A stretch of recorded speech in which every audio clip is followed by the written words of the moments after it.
प्रेमी भक्तजनों, रामचरितमानस के छंद भाग 2 के अंतर्गत बालकांड के एक और अत्यंत मनोहर हरिगीतिका छंद की व्याख्या और उससे जुड़ी हुई कथाओं का वर्णन कर रहा हूं।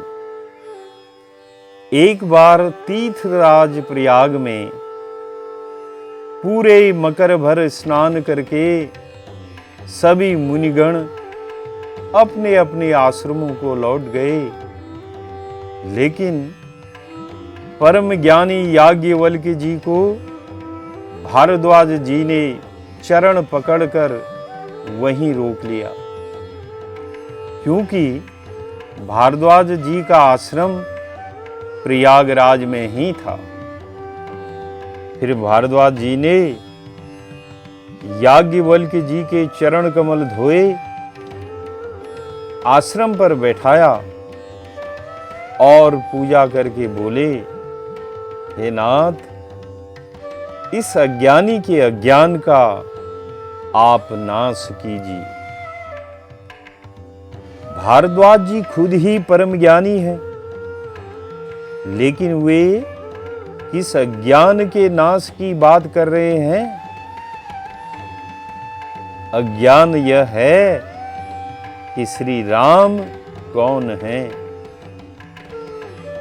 भारद्वाज जी याज्ञवल्क्य जी से पूछते हैं कि सभी संतों, पुराणों और उपनिषदों ने राम नाम के असीम प्रभाव का गुणगान किया है। कल्याण स्वरूप ज्ञान और गुणों की राशि अविनाशी भगवान शंभु भी निरंतर राम नाम का जप करते रहते हैं। भगवान शिव काशी में मरने वाले जीव को भी राम नाम का ही उपदेश करते हैं। हे प्रभु, मुझे बताइए कि वे राम कौन हैं? एक राम तो अवध नरेश दशरथ जी के कुमार हैं, उनका चरित्र तो सारा संसार जानता है, जिन्होंने अपनी स्त्री के विरह में अपार दुख उठाया और क्रोध आने पर युद्ध में रावण का संहार भी किया था। हे मुनिश्रेष्ठ, क्या ये वही राम हैं या कोई दूसरे, जिनका जप भगवान शंकर करते हैं? हे नाथ, आप मेरा भ्रम मिटाइए। इतना सुनते ही याज्ञवल्क्य जी मुस्कुराकर बोले, तुम तो श्री रघुनाथ जी की प्रभुता को जानते हो। तुम मन वचन कर्म से श्री राम जी के भक्त हो। तुम्हारी चतुराई को मैं जान गया हूं, तभी तुमने ऐसा प्रश्न किया कि मानो तुम बड़े मूढ़ हो। हे तात, तुम आदर पूर्वक सुनो, क्योंकि अज्ञान उस विशाल महिषासुर की तरह है और श्री राम जी की कथा उस महिषासुर को नष्ट करने वाली काली जी की तरह ही है। ऐसा ही संदेह एक बार पार्वती जी ने भी किया था। तब महादेव जी ने बड़े विस्तार से जो कथाई सुनाई, मैं उसे तुमको सुनाता हूं, ध्यान लगाकर सुनो। एक बार त्रेता युग में शिव जी अगस्त्य ऋषि के पास गए और उनके साथ जगत जननी भवानी सती जी भी थी। ऋषि ने संपूर्ण जगत का ईश्वर जानकर भगवान शिव का पूजन किया। फिर अगस्त्य जी ने श्री राम कथा विस्तार पूर्वक उनको सुनाई। शिव जी ने उस कथा को बड़े ही ध्यान से सुना। फिर अगस्त्य जी ने शिव जी से सुंदर हरि भक्ति पूछी। भगवान शिव ने कई दिनों तक श्री रघुनाथ के गुणों की अनेक कथाएं सुनाई। फिर मुनि से विदा मांगकर वे दक्ष कुमारी सती जी के साथ कैलाश को चले। उन्हीं दिनों श्री हरि ने रघुवंश में अवतार लिया था तथा पिता के वचन का पालन करने के लिए राज्य का त्याग कर तपस्वी वेश में दंडक वन में विचर रहे थे। शिव जी अपने हृदय में विचारते जा रहे थे कि मुझे भगवान के दर्शन किस प्रकार से हों। प्रभु ने तो गुप्त रूप में अवतार लिया है और मेरे जाने से सब लोग जान जाएंगे, अर्थात भेद खुल जाएगा। शिव जी के हृदय में खलबली मची थी, परंतु सती जी इस भेद को नहीं जानती थी। शिव जी को भेद खुलने का डर था, परंतु दर्शन के लोभ से उनके नेत्र ललचा रहे थे। लेकिन दर्शन करूं तो करूं कैसे? क्योंकि रावण ने ब्रह्मा जी से अपनी मृत्यु मनुष्य के हाथों मांगी थी और ब्रह्मा जी के वचनों को प्रभु सत्य करना चाहते हैं। महादेव जी यह सोचकर बड़े चिंतित हो रहे थे। उसी समय रावण ने जाकर मारीच को कपट मृग बनने का आदेश दिया और मूर्ख रावण ने सीता जी का हरण कर लिया। विरह में व्याकुल होकर श्री रघुनाथ जी भ्राता लक्ष्मण के साथ वन में सीता जी को खोजते हुए भटक रहे थे। जिनके कभी कोई संयोग वियोग नहीं है, उनमें प्रत्यक्ष विरह का दारुण दुख देखा गया। शिव जी ने जब उसी अवसर पर श्री राम जी को देखा तो उनके हृदय में आनंद उत्पन्न हुआ और उन्हें नेत्र भरकर देखा, परंतु उचित अवसर न जानकर परिचय नहीं किया। जगत को पवित्र करने वाले सच्चिदानंद की जय हो, यह कहकर शिव जी चल पड़े और वे बार बार आनंद से पुलकित हुए जा रहे थे। सती जी ने जब शंकर जी की यह दशा देखी तो उनके मन में बड़ा संदेह उत्पन्न हो गया।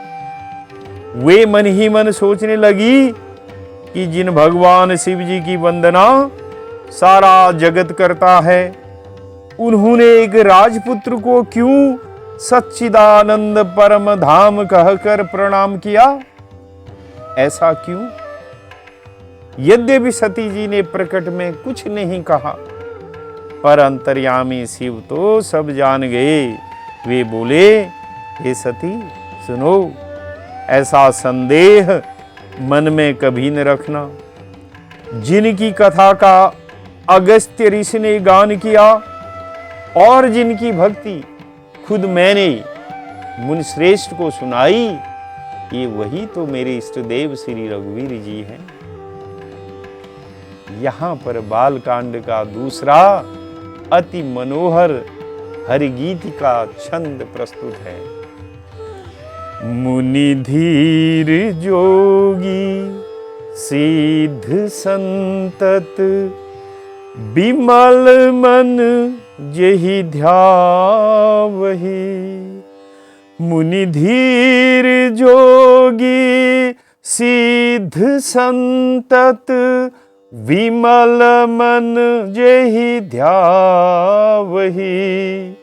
कहि नेति निगम पुराण आगम, जासु कीरति गावहि। सोई राम व्यापक ब्रह्म भुवन, निकायपति माया धनी। अवतरेऊ अपने भगत हित, निज तंत्र नित रघुकुल मणि।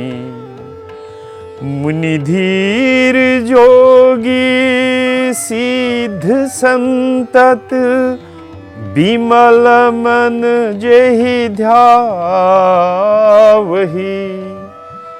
मुनि धीर जोगी सिद्ध संतत, यानी मुनि धीर योगी सिद्ध निरंतर, विमल मन जेहि ध्यावहि। विमल मन कहते हैं जिनका निर्मल मन हो, यानी निर्मल मन से जिनका ध्यान करते हैं, अर्थात समस्त विषयों का त्याग कर सेवा करते हैं। अब यहां पर विषय का क्या अर्थ है और क्या होता है विषय से? विषय से मन मलिन हो जाता है।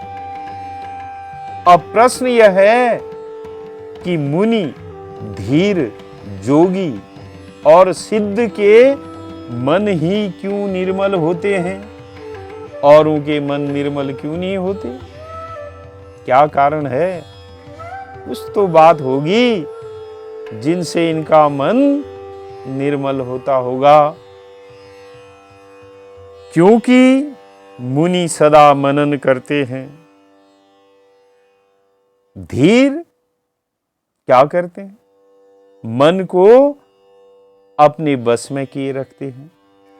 और योगी चित्त की वृत्ति को रोके रखते हैं। और सिद्धों को ज्ञान की सिद्धि प्राप्त होती है, इसीलिए इनके मन निर्मल होते हैं। इस कथन से शिव जी के कहने का यह आशय है कि हे पार्वती, तुम भी मन से मनन करो, धैर्य से विचार करो, तो हमारी बात तुम्हारी समझ में आ जाएगी। क्योंकि मुनि क्या होता है? मुनि ज्ञान मार्गी होता है और धीर उपासना मार्गी होता है। योगी योग मार्गी होता है और सिद्ध कर्म मार्गी होता है। अतः इनका मन सदैव निर्मल ही होगा। कही नेति निगम पुराण आगम। नेति नेति कहकर वेद पुराण और शास्त्र जासु कीर्ति गावही, यानी जिनकी कीर्ति गाते हैं। कहने का अर्थ है कि जिसकी जैसी और जहां तक पहुंच है वह उसी प्रकार से सेवा करता है, पर निरंतर सेवा में है। कहने का भाव यह है कि शिव जी सती जी से कहते हैं कि यदि तुम मेरी बात नहीं मानती हो तो मत मानो, लेकिन वेद पुराण और शास्त्रों का प्रमाण तो मानो। अब क्या प्रमाण है भाई वेद पुराण शास्त्रों का? प्रमाण यही है कि वेद पुराण और शास्त्र निरंतर श्री राम जी की कीर्ति गाते रहते हैं। फिर तुम्हारे मन में पार्वती जी संदेह क्यों? आगे कहते हैं, सोई राम व्यापक ब्रह्म। सोई राम व्यापक ब्रह्म, ऐसा क्यों कहा गया? क्योंकि सती जी के संदेह करने का कोई न कोई अवश्य आशय रहा होगा। क्योंकि सती जी मानती हैं कि व्यापक ब्रह्म अवतार नहीं लेते, इसीलिए भगवान शिव जी ने कहा कि श्री राम जी साक्षात व्यापक ब्रह्म हैं, अर्थात साक्षात ब्रह्म के अवतार हैं। भुवन निकाय पति मायाधनी, अर्थात समस्त ब्रह्मांडों के तथा जो समस्त ब्रह्मांडों को रचने वाली माया है उसके भी स्वामी हैं। अर्थात कारण और कार्य दोनों के स्वामी हैं। यहां माया धनी कहकर यह बताया है कि ब्रह्म का अवतार माया की प्रेरणा से नहीं होता है। ब्रह्म राम तो माया के प्रेरक हैं, उनसे तो माया प्रेरणा लेती है। माया रचित जितने भी भुवन हैं उन सबू में जो व्यापक ब्रह्म है, जिससे सारा चराचर चैतन्य है, जितने भी विष्णु, महाविष्णु, नारायण आदि सगुण रूप में और समस्त भुवनों के और माया के पति श्री राम हैं। प्रभु राम सूर्यवत हैं और व्यापक ब्रह्म उनका तेज है। शिव जी पार्वती जी को समझाते हुए कहते हैं कि जिन रूपों का तुम महत्व मान बैठी हो उनके भी पति अर्थात स्वामी श्री राम ही हैं। अवतरे वो अपने भगत हित। ऐसे स्वामी अपने भक्तों के हित के लिए, अपने भक्तों के उद्धार के लिए और अपने भक्तों के कल्याण के लिए सगुण रूप में अवतार लेते हैं। तुलसीदास जी ने यहां एक शब्द का इस्तेमाल किया है, अपने भगत हित, ऐसा लिखा है। अब अपने भगत का हित क्या है? यानी निज भक्त, सच्चे भक्त के प्रति प्रभु राम इतना अपनत्व रखते हैं कि उनके निमित्त ही वे अवतार लेते हैं। इसीलिए लिखा गया है अपने भगत हित। निज तंत्र नित रघुकुल मणि। अब निज तंत्र क्या है? ऐसा तंत्र यानी जो अपनी इच्छा से, अपनी प्रसन्नता से और अपनी ही कृपा से, नित्य का भाव है इनका, यानी जिनका प्रकट होना और अंतर्धान होना दोनों अपनी इच्छा के अनुकूल होता है।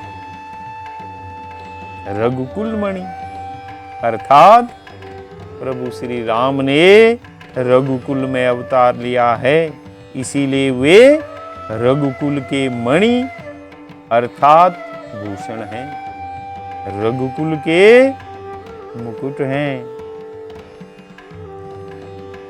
भगवान शिव जी के कहने का भाव यह है कि मुनि, धीर, योगी और सिद्ध निर्मल मन से जिनका ध्यान करते हैं, वेद पुराण शास्त्र जिनका यशगान करते हैं, जो हमारे इष्ट हैं, जिनका नाम हम जपते हैं, वही राम व्यापक ब्रह्म अपने भक्तों के कल्याणार्थ अवतरित हुए हैं।